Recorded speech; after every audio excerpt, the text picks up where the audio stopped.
Nous sommes sur le rond-point Takenga, sur la rue Président de la République en ville de Butembo. Ici, il sera érigé un autre feu tricolore pour réguler la circulation routière. Un projet qui a été entrepris par ces ressortissants de la ville de Butembo. Après l'observation de ces premiers feux tricolores sur cette route principale de la ville, Cyril Mouindombweki s'est lancé dans le projet d'en ajouter. Nous avons le feu de signalisation qu'on appelle feu tricolore.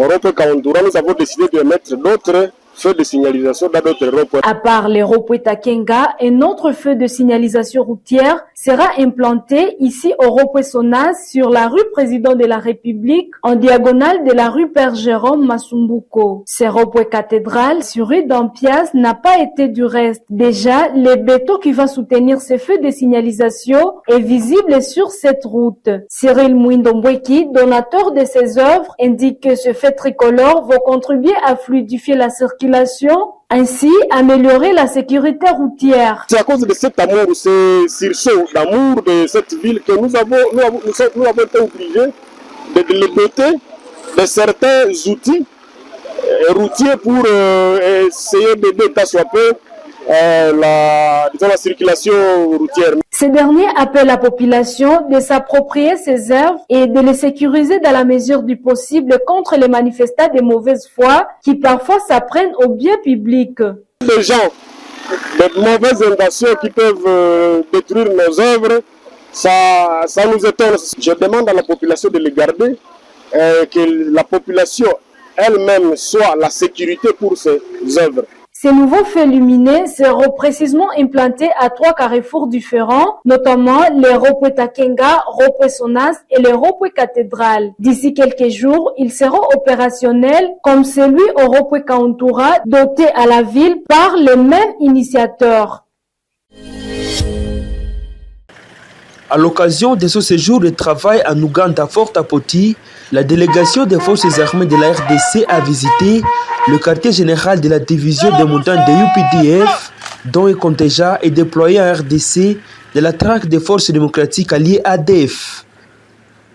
Après avoir reçu les honneurs, le commandant des opérations Sokola Ingra Nord, le général-major Bruno Mantevu a échangé avec le commandant de division de UPDF, le général-major Bruno Mantevu et Nyembo Abdallah, respectivement commandant des opérations Sokola Ingra Nord et commandant des opérations militaires en province de l'Ituri, ont tour à tour signé dans le livre d'or au QG de UPDF à Fort Apoti. Ils ont également procédé à la visite de l'hôpital militaire de UPDF de Fort Apoti, où sont pris à charge les militaires congolais et ougandais blessés sur la ligne de front dans le cadre des opérations Shuja menées conjointement en RDC par les armées de ces deux pays. Parmi ces militaires figurent ceux blessés lors des offensives à Mangurejipa, dans les territoires de Lubero et d'autres territoires de Mambasa. Leur santé n'est plus à craindre et il faut bientôt regagner leur domicile, affirme le docteur militaire, le lieutenant André Bakadjika, médecin de l'unité médicale d'intervention rapide des FARDC dans les opérations Sokola en Grand Nord. Nous avons réalisé l'évacuation sanitaire des militaires IPDF et FARDC qui étaient blessés sur les champs de bataille. Nous les avons pris en charge et par après nous sommes allés à Mangourjipa où il y avait eu des contacts. Nous avons évacué des militaires UPDF blessés de guerre. Il y avait 2 qui avaient des lésions graves. Nous les avons pris en charge, nous avons opéré, nous avons extrait des éclats de bombes et nous les avons évacués ici en Ouganda. Leurs paramètres vitaux sont dans les normes. Je crois que le danger est déjà éteint. Il n'y a pas que les militaires pris en charge de cet hôpital. Plusieurs combattants capturés ou ex-otages des ADF bénéficient également des soins de santé. Nombreux blessés par balle lors des différentes offensives sur la ligne de front sont évacués pour être soignés conformément au règlement des droits international humanitaires. Certains de ces malades sont soit habitats de Beni, Oicha, Poga, Butembo, Biakato et ailleurs, ajoute le docteur militaire Major Daniel Okelo de UPDF. Ces gens, nous les avons trouvés en brousse. Ce sont des vrais combattants ADF.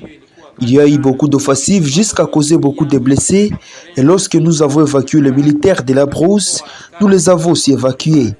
Parce que nous ne tuons pas si nous trouvons quelqu'un en vie, nous ne le tuons pas, nous l'évacuons et le soignons avant de le faire regagner chez soi. Les armées congolaises et ougandaises mènent conjointement des opérations militaires contre les ADF dans les provinces du Nord Kivu et de l'Ituri. Ces opérations sont saluées par les deux armées qui notent des avancées significatives sur terrain pour le rétablissement de la paix.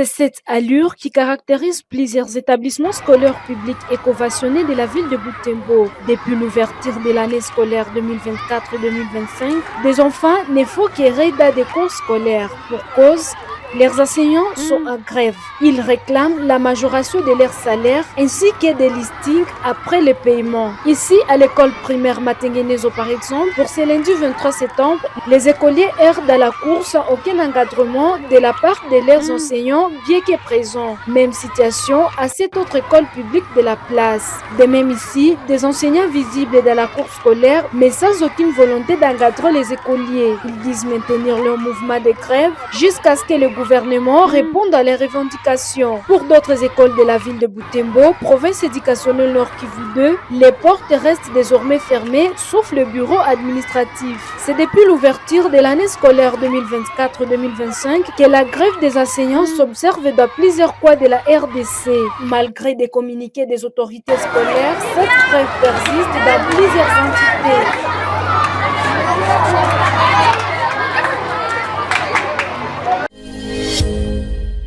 Les léopards de la RDC ont vaincu les Taifa Stars de la Tanzanie ce jeudi 10 octobre 2024. Dans un match roulé, joué au stade des Martyrs de la Pentecôte, la RDC a arraché difficilement la rencontre par un score de 1 but à brosse. Ce match attendu a réuni divers amateurs sportifs du Congo. En ville commerciale de Butembo, entre divertissement et business se partagent dans les chefs de la population. Ils étaient nombreux, jeunes, papa et même les enfants, tous mobilisés devant les télés pour revivre l'ambiance du match. Puis avant le match, ces citoyens congolais restent confiés à la victoire de la RDC. Alors que d'autres Congolais préparent les matchs pour le divertissement, dans le cas des opérateurs économiques, c'est une aubaine pour les licres. Avant le coup d'envoi du match RDC-Tanzanie, dans le lieu stratégique de la ville, les dispositions sont déjà mises en marche pour agréer ces moments forts des peuples congolais. Au restaurant Maïda Grill par exemple, les appareils téléviseurs sont bien placés, l'espace est bien embelli, les boissons à la disposition et bien d'autres, uniquement pour les rendez-vous sportifs. Ces préparations visent quelque chose à retour. Makita Maxwell, alors serveur chez Maïda Grill, fait attendre que